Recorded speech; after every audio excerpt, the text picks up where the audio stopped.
Yo, what's up, baby? What's going on, man? I'm doing this video while I'm driving. Very dangerous. I highly recommend never doing this.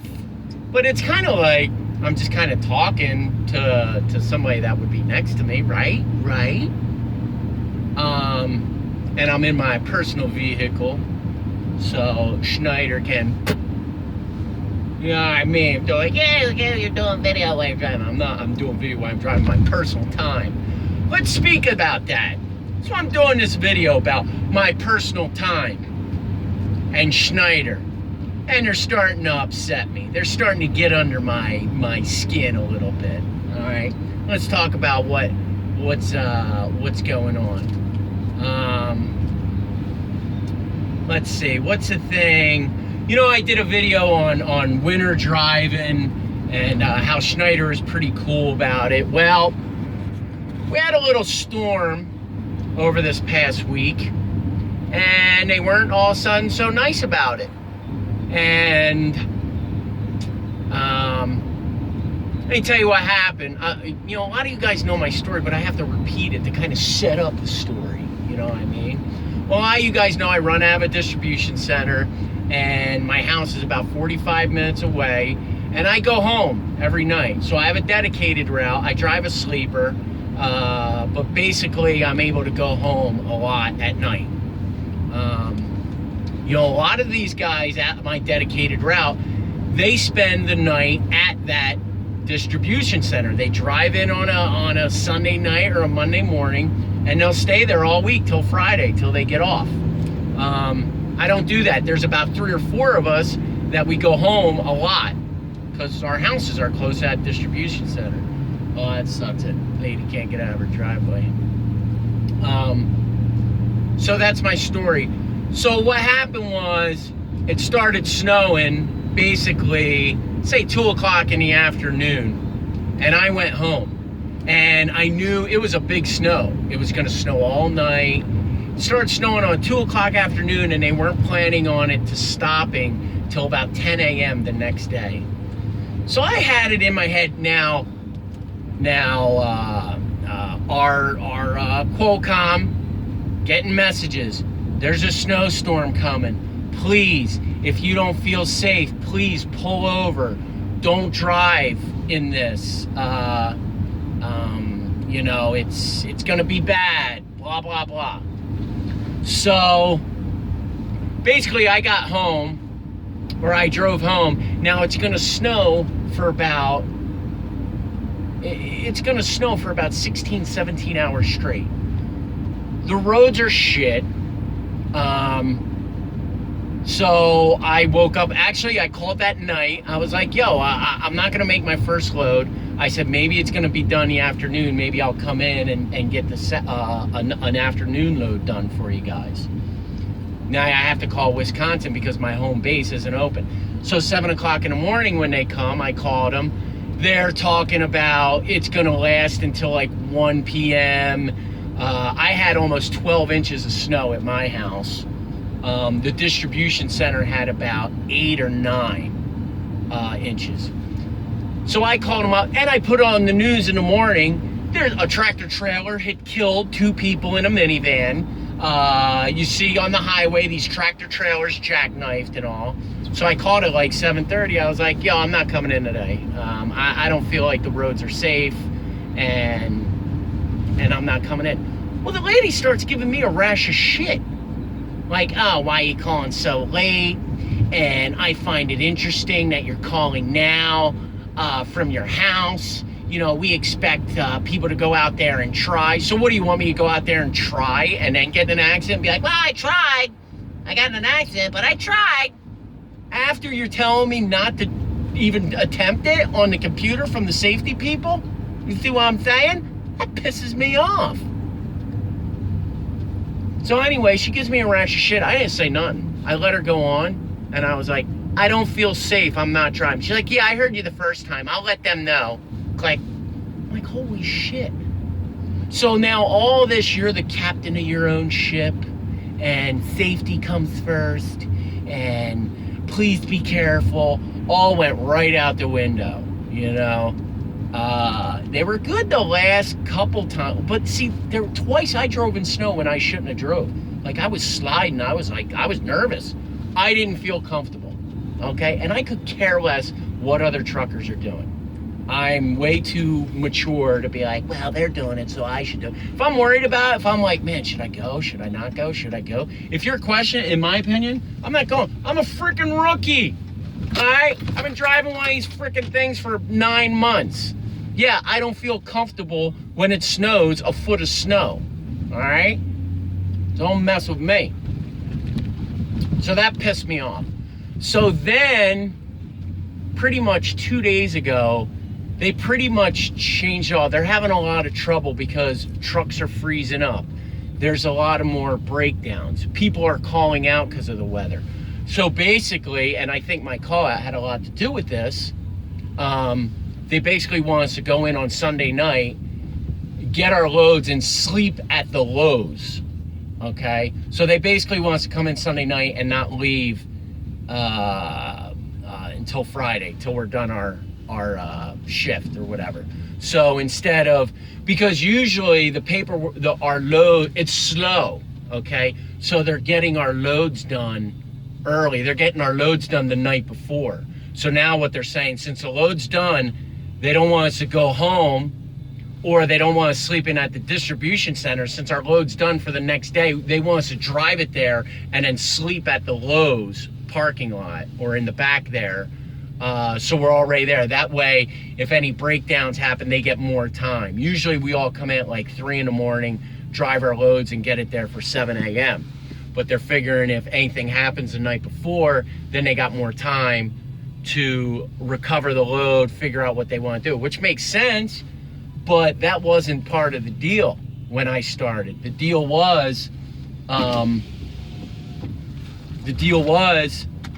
you know, I took this dedicated route because they're like, you're going to be able to get home every night. You're going to have a life. You can predict when you're going to be home. Oh, it's just going to be wonderful.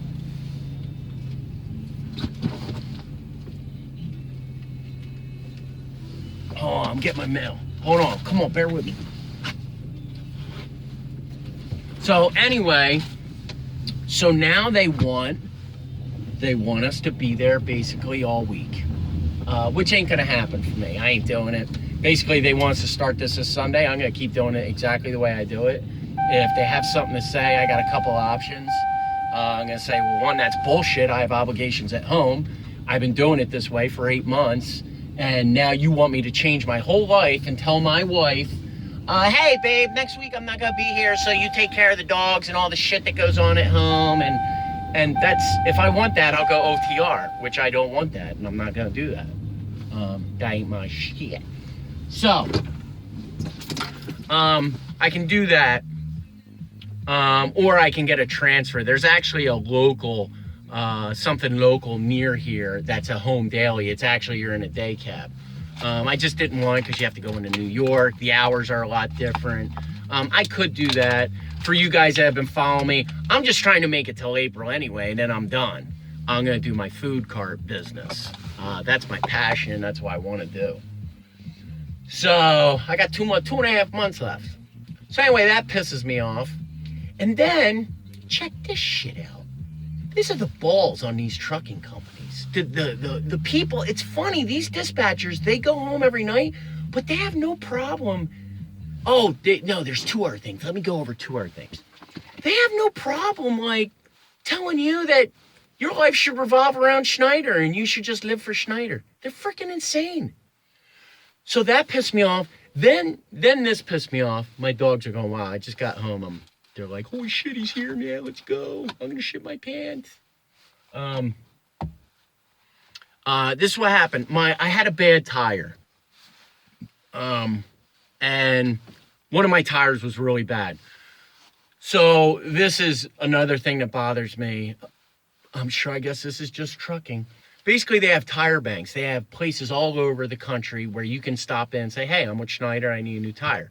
Which is fine. It's a pretty cool deal. You don't have to go all the way to your OC, your operating center, and have this tire fixed. Which is cool. I like that. But, like, I was done my route. I was done my load. And basically, I could go home. I'm done for the day. I can drive back to the distribution center and go home.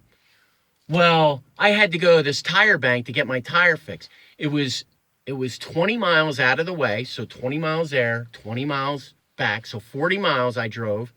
Plus, I had to sit there and wait for the tire to get fixed. No money. I sat there for an hour and a half, plus the 40 miles I drove, no compensation. And when I questioned my boss on it, I'm like, don't I get paid for my time for doing this? He's like, well, no. Like, he thought I was nuts for asking. He thought I was freaking insane. Like, no, we don't pay for that.